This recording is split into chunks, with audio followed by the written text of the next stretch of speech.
Merci de votre fidélité sans cesse renouvelée sur nos antennes et surtout à ces nouveaux numéros de version croisée. On le sait un peu plus, la Commission électorale nationale indépendante utilisera bel et bien la machine à voter lors des élections du 23 décembre 2013. Le président, 2018, c'est le président de la Commission électorale nationale indépendante, Corneille Nangaa, qui l'a donc précisé dans une interview avec nos collègues de la radio allemande. Et la question aujourd'hui, c'est celle de savoir, pour une stabilité au pays, faut-il des élections avec machine à voter sans l'opposition ou élections avec l'opposition sans machine à voter. Donc c'est la question qu'on pourra tenter d'évoquer un peu. Mais la Commission électorale nationale indépendante, depuis un certain temps, pose la question à ceux qui s'opposent à l'utilisation de cet outil. Comment on peut tricher avec la machine à voter? Personne jusque-là n'a donné des réponses précises. C'est pourquoi aujourd'hui nous voulons un plateau purement technique avec deux personnalités qui sont déjà là. Merci beaucoup à vous deux d'avoir accepté de débattre. Voilà, nous avons Hubert Kabasso-Babou, ancien gouverneur du Kasaï central, donc Kasaï occidental devenu Kasaï central, libre penseur. Bienvenue. Merci. En face de vous, vous aurez professeur Dori Doumbie, cadre de l'UDPS. Bienvenue également.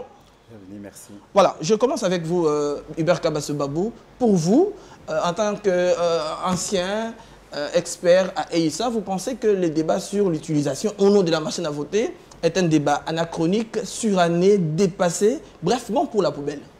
Non, c'est un débat pertinent. D'abord, je voudrais vous remercier de cette opportunité que vous m'offrez de pouvoir participer à ce débat. J'y participe parce que, comme vous l'avez dit, je suis un ancien des ISA, j'ai été expert principal des ISA au Tchad, mais également je suis directeur de formation pour US Africa Leadership and Government Academy, qui est une académie de formation en leadership au gouvernement. Et pour le leadership au gouvernement, c'est également un paradigme majeur international. Ouais. On parle de la technopolitique, ça veut dire l'application de l'intelligence artificielle, l'application de l'informatique à la politique et notamment aux élections. Donc, en RDC, puisqu'il s'agit véritablement d'une innovation qui a été introduite par la Commission électorale nationale indépendante, il s'agit véritablement d'une innovation. Il s'agit pour la première fois à la RDC d'entrer dans le domaine de la technopolitique ou la techno-élection ou la e-elections en utilisant cette machine à voter. C'est tout à fait normal qu'il y ait débat. Et donc pour moi, le débat est saillant, il est pertinent et il est enrichissant, pourvu que les différentes parties prenantes puissent apporter, n'est-ce pas, des contributions qui sont des contributions édifiantes. Et donc, en ce qui me concerne, je considère que le débat est saillant. Pour le débat. Le débat est saillant, il est pertinent. Pourtant, il y a quelques jours, on parlait avec vous en dehors de ce plateau. Vous pensiez qu'une telle discussion a déjà eu lieu en Namibie depuis 2008. La Namibie a été le premier pays africain à introduire ce qu'on appelle les EVM, ça veut dire Electronic Voting Machine, en Afrique. Et donc, le débat a commencé avec la Namibie. Bien que dans d'autres parties, dans d'autres segments du cycle électoral, dans beaucoup de pays, on a utilisé, notamment au Congo, nous avons été également le premier pays à introduire l'inscription des électeurs avec les systèmes biométriques. Nous avons été le premier. Et donc, nous sommes également les premiers à introduire une innovation qui est une innovation tout à fait pertinente parce qu'il faut noter ici que sur le plan technologique, le modèle de la machine qui est utilisée par la CENI, c'est un modèle qui est même en avance par rapport au modèle de la machine qui est utilisée en Namibie et en Inde. C'est vrai, le débat avait déjà commencé en Namibie depuis 2008, mais bon, il faut toujours commencer quelque part. Merci, restez avec nous. Hein. Je vous donne la parole, Dori Doumbie. Vous, à l'UDPS, vous êtes contre la machine à voter. Vous avez adressé 45 questions au président de la commission électorale, mais jamais de réponse jusqu'ici, c'est ce que vous m'avez dit.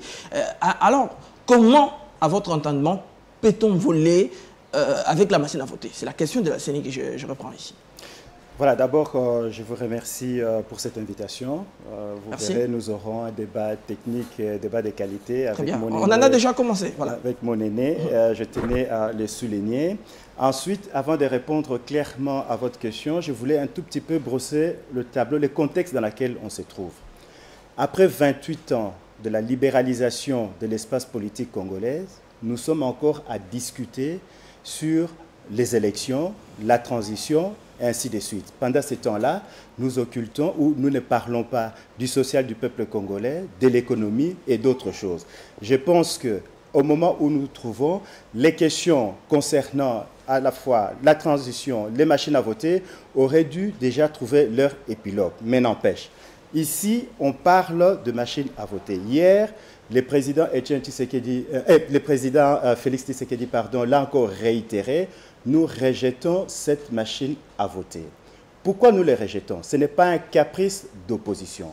Je vais les démontrer ici clairement pourquoi nous ne pouvons pas accepter cette machine. Je vous ai déjà donné la parole. Je pense qu'on peut aller directement à la démonstration. Non. Il faut, vous aviez dit que les téléspectateurs nous suivent.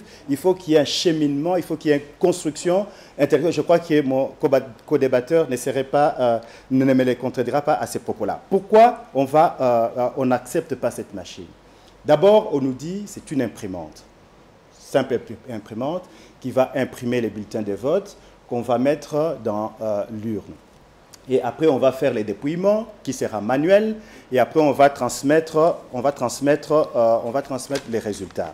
Mais quand on parle de l'imprimante, je reviendrai au coût et aux autres choses. Nous, on a un problème d'abord au niveau technique. Mon co-débatteur l'a parlé de la technicité.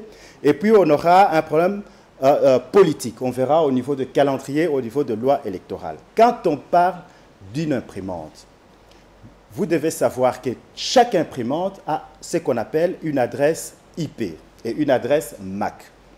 Cette adresse IP peut permettre à tout un chacun de pouvoir imprimer d'un endroit à un autre endroit.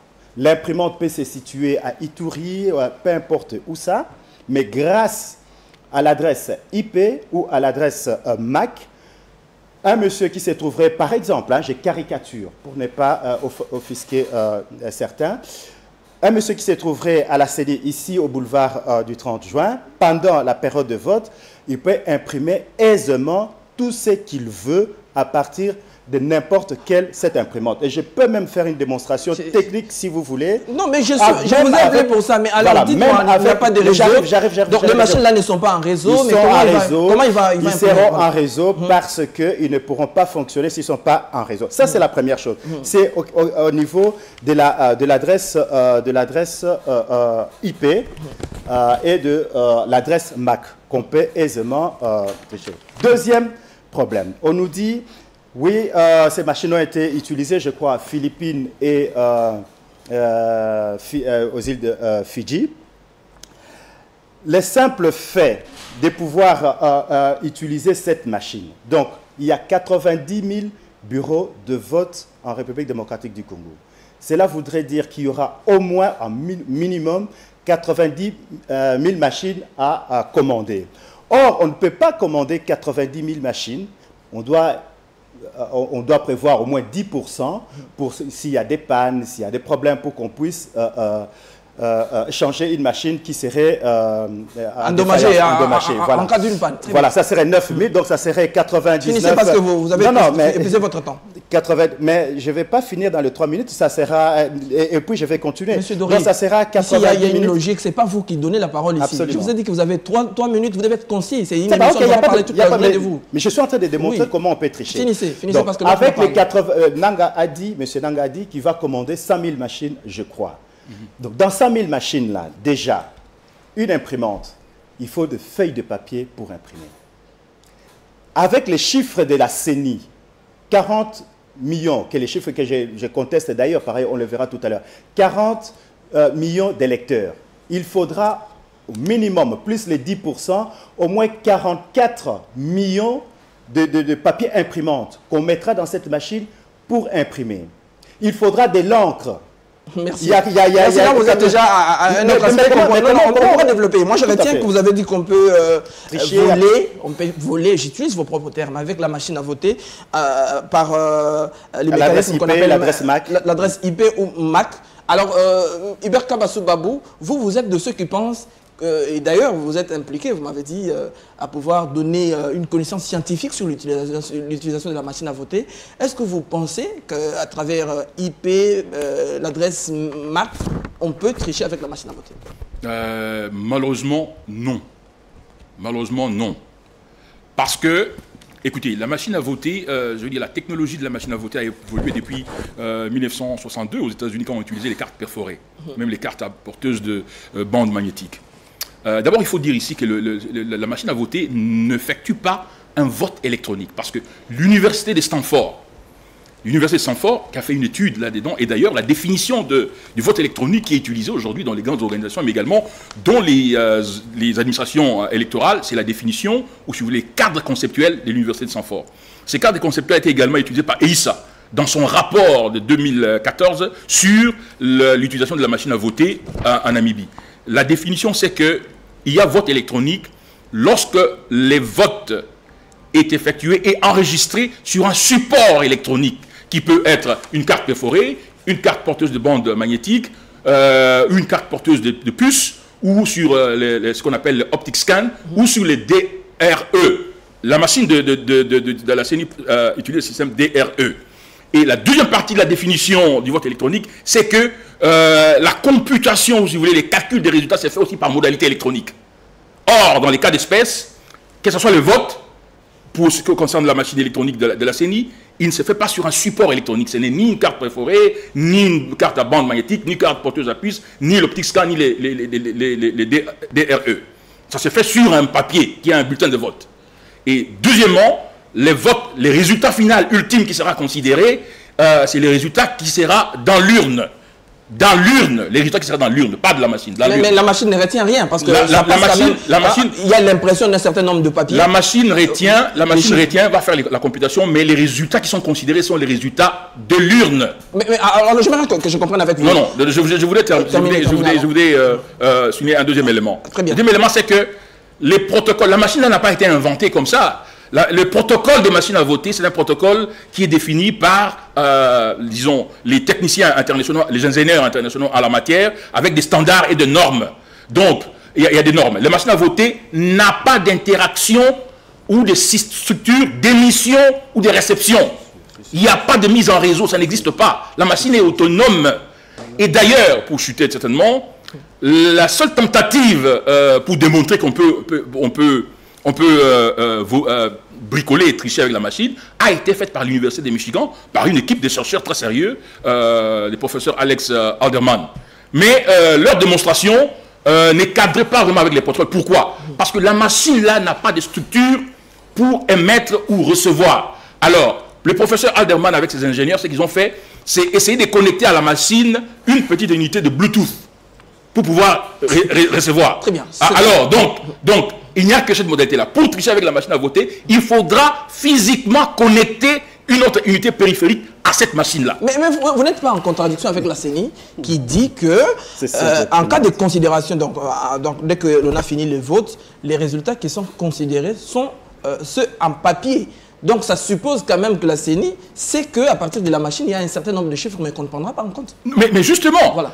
Mais écoutez, cette technologie-là, quand on dit que c'est une imprimante, non, il y a raison.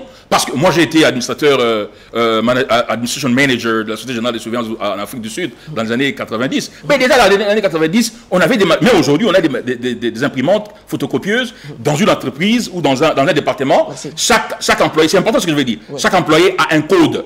Pour utiliser la machine, l'imprimante, vous venez, vous mettez votre code et vous imprimez 100 copies, vous imprimez 100 copies. Et à la fin de la journée ou à la fin de la semaine, pour savoir quel est le département qui a utilisé plus, on peut mettre votre code et savoir que tel département a utilisé plus de copies, tel département a utilisé plus de copies. Donc, la machine va avoir des données, mais on ne va pas utiliser les données de la machine. Les résultats vont être communiqués ou on va faire la computation avec les bulletins de vote qui seront dans l'urne. Ça, c'est important. Si c'est à tort qu'on peut qualifier aujourd'hui la machine à voter, machine à voler. Non, ça n'a pas de sens, parce que ces débats ici n'est pas nouveau. Merci. Les débats, on l'a eu au Brésil. Attendez que je termine. Ouais. Au Brésil, ces débats ont eu lieu.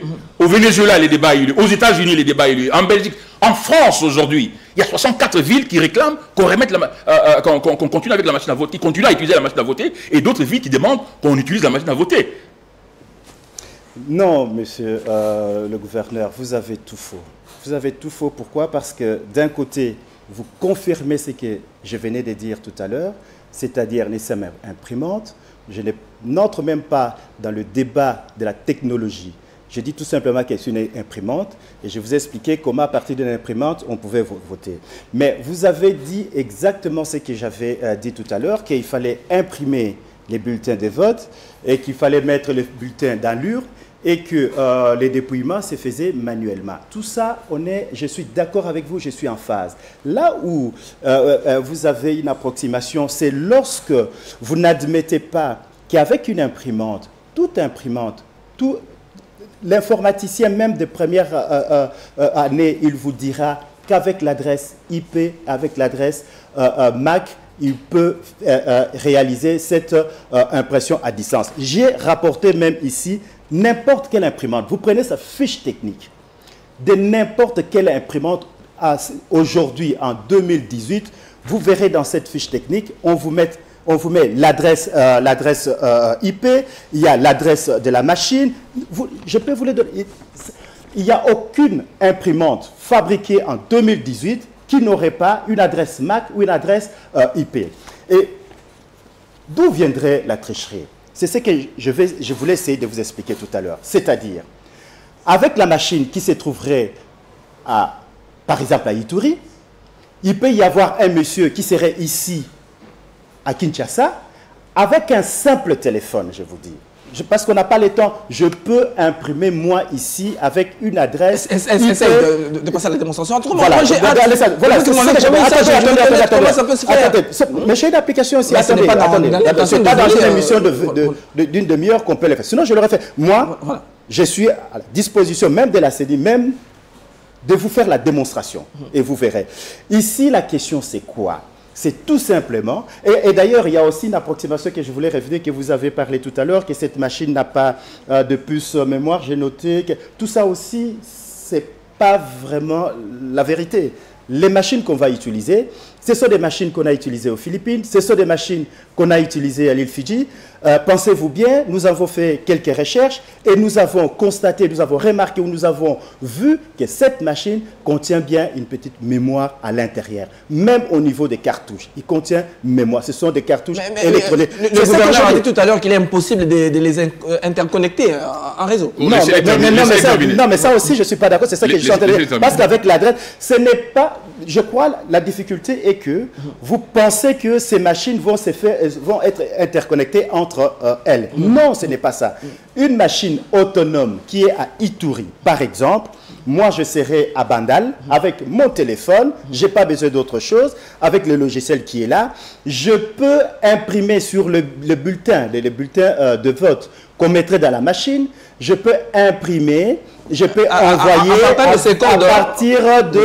partir de l'adresse IP. Mais vous savez, il y a des millions de téléspectateurs qui nous regardent. Même en Europe, même si c'est une bêtise ce que je dis, vous aurez les retours. Sûrement, je les attends. Il n'y a aucune imprimante en ce moment-ci qui ne peut ne pas être...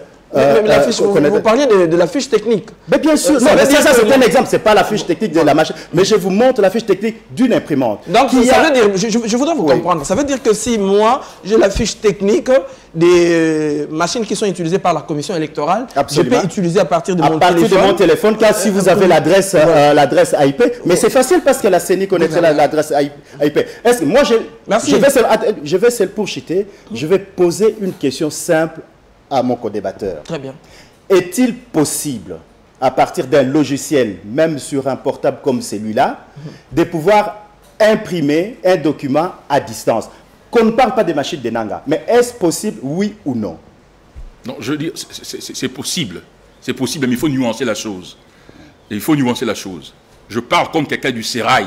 Il y a un rapport qui est établi par EISA, Electoral Institute for the Sustainability of Democracy in Africa. C'est le plus grand think tank des élections en Afrique. Les rapports de 2014 sur les élections en Namibie. La Namibie a utilisé ce qu'on appelle les EVM, Electronic Voting Machine. J'insiste sur le fait que les protocoles, je parle bien du protocole des machines à voter, ne permet pas... C'est ça l'approximation. Parce que vous parlez d'un côté des machines à voter, c'est-à-dire un vote électronique, alors qu'ici, nous parlons de l'imprimante, et vous l'avez dit. Vous avez très bien dit que les bulletins de vote vont être imprimés et vont être mis en... Mais attendez, je ne vous ai pas interrompu. Non, s'il vous plaît. Soyez patient.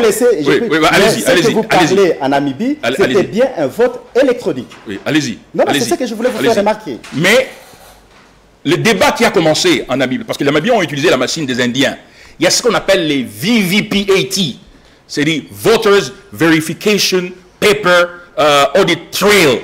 C'est-à-dire qu'il y a eu un débat en Inde, un débat qui a eu également lieu au Brésil, pour dire que la machine là, le système qu'on a utilisé en Namibie, en Inde, vous appuyez seulement, mais il n'y a aucun papier, il n'y a rien. Et vous avez seulement la foi que les choix que vous avez faits, c'est les choix qui est le vôtre. Alors, les techniciens ont insisté pour qu'il y ait possibilité de produire, de traduire ça sur papier pour que s'il y a contestation, on puisse vérifier. En réalité, Mirror System a pris en considération cette remarque-là qui découle d'un débat en Inde, au Brésil, pour dire que, bon, pour le Congolais, on peut faire un système qui produit, le bulletin de vote. Mais là où je voudrais un peu recadrer mon co-débatteur, c'est qu'ici c'est fondamental. Ce que vous dites, moi je n'allais pas dire que si vous dites des bêtises, non. Non, c'est pas une bêtise. Mais je pense que c'est une inexactitude majeure. La machine, même l'imprimante dont vous parlez, toutes les imprimantes n'ont pas nécessairement la fonction de réception. Pour que l'imprimante, pour que vous soyez en mesure d'imprimer à distance, à partir de votre téléphone, à partir n'importe quel... Il faut que la machine soit mise en réseau, monsieur. Oui, mais là, je peux avoir l'adresse IP. Vous pouvez avoir l'adresse IP. J'ai mon téléphone ici. Oui. Si je le mets en mode flight, vous ne pouvez pas entrer ici, même si j'ai mis... même si là, il ne peut pas entrer ici. La machine à voter n'a pas d'interface pour recevoir ni envoyer. Je vous ai démontré ici que... Mais oui, la seule tentative, mais je vous dis scientifiquement, vous n'êtes pas du domaine. La seule tentative qui a été faite, c'était par le professeur Alex Alderman. Et pour le faire, il faut connecter une unité Bluetooth à la machine. Et d'abord, d'ailleurs, au mois de mai de l'année passée, la commission électorale indienne a lancé une demande à tout le monde de venir et de tenter de démontrer qu'on peut faire un hacking. Voyez-vous? Et d'ailleurs, même en France, l'objection qu'on a soulevée en France, c'est que si on met un réseau, les gens peuvent faire un hacking. Voilà, donc, merci. La machine à voter n'a pas... La machine à voter de la CENI, voilà, même si on en parle en termes d'imprimante, voilà, elle n'a pas de possibilité de réception ou d'émission. Je veux qu'on... Il faut bien retenir. Voilà. La machine à voter de la CENI n'a pas de possibilité de réception ou d'émission. Très bien. On peut, si vous voulez, on pourra aller avec vous, avec votre caméra à la CENI pour le démontrer. Il n'y a pas de possibilité de recevoir ou d'émission. Donc... Ouais. C'est que les professeurs Doumbé dit, pour les imprimantes de manière générale, c'est vrai, mais il faut que la machine soit en réseau. En réseau. La machine à scène ne sera pas en réseau. Voilà. Donc, la machine à scène ne sera pas en réseau. J'ai comme l'impression qu'on risque d'entrer dans un débat. La machine à scène ne sera pas en réseau. On risque d'entrer dans un débat interminable. Je voulais que vous nous aider à avancer. Juste, moi je vais ajouter une petite chose et je vais vous donner les désavantages en termes de coûts politiques. Non mais vous acceptez que la machine à scène ne sera pas en réseau, donc c'est pas possible. Même si l'adresse IP, ce n'est pas possible à partir de votre téléphone. Moi je pense même que c'est même très élémentaire. De dire que vous imaginez que la CENI va faire une machine qui peut être accédée à partir d'un seul phone. Je veux dire que la seule expérience... Bien sûr. Écoutez, la seule expérience scientifique, moi je ne parle pas de choses en l'air. Allez sur Google, frappez Université de Michigan, professeur Alex Alderman. C'est la seule personne qui a fait une tentative. Pensez-vous, monsieur le gouverneur, j'ai fait des recherches avant de faire cette émission. Je vais vous dire tout simplement ceci. À mon sens, peut-être j'ai mal compris les explications que vous avez données. J'ai l'impression qu'on parle... Vous avez parlé de 3 choses qui n'ont rien à voir. Comment je m'excuse. Parce que vous parlez de IVM, oui, machine à voter, qu'on a utilisée en Namibie. Ce n'est pas le cas de la machine de CENI. Vous avez parlé de ce qu'on a une autre machine de vérification. Oui. Mais le IVM dont vous parlez, ça n'a rien à voir. Non, mais une minute. Oui, je vous laisse. Je vous l'accorde. Le terme générique, c'est les IVM. Ça, c'est du sérail. Ça, c'est votre machine. Mais ici, nous ne sommes pas dans ce cadre-là. Une minute. Ouais. Quand on parle de l'imprimante, ça veut dire que dans la machine de la CENI, on ira plus tard, je suis peut-être dans 2 ou 3 autres cycles des élections, on sera certainement dans un mode, comme on dit, fully électronique, où on n'utilisera plus les ballot papers, les papiers. Mais ça, ce n'est qu'une fonction. La machine de la CENI... Je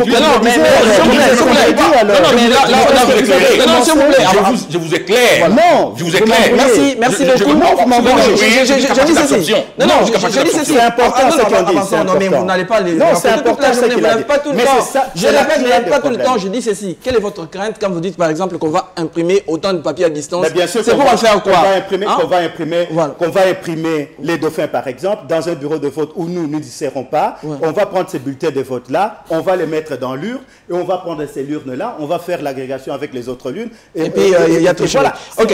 Alors, c'est la dernière question parce qu'on doit finir. S'il vous plaît, c'est important. Voilà. C'est le nœud du problème. Si on ne donne pas de définition exacte aux choses, on donne une explication qui est biaisée.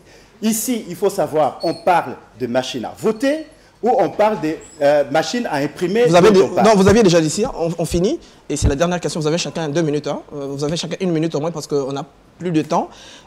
Pour la stabilité au pays, faut-il aujourd'hui des élections avec machine à voter sans l'opposition ou les élections avec opposition sans machine à voter? Je commence avec Prof Dori Doumi. 1 minute, concluez. J'aurais dû conclure parce qu'il avait commencé, mais c'est pas grave. Non, je suis souverain ici. Absolument, c'est pas grave. Moi, je vais vous dire ceci. Le président Félix l'a dit encore hier dans le meeting qu'on a eu à Njili. Nous n'irons pas aux élections avec ces machines parce que nous n'avons pas confiance. On aurait pu organiser ces élections de manière consensuelle, mais les élections sont en train d'être organisées de manière unilatérale.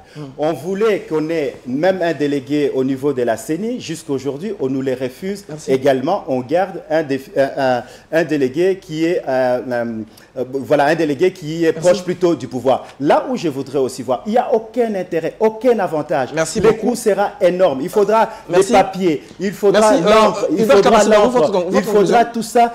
Quel est l'avantage? Je vous ai déjà retiré la parole. Merci beaucoup. Laissez-les finir, il n'y a pas de problème. Je vais être élégant, laissez-les terminer. On a fini. Votre conclusion. Bon, je pense que le Congo, c'est un pays qui est en plein processus de réinvention sociétale.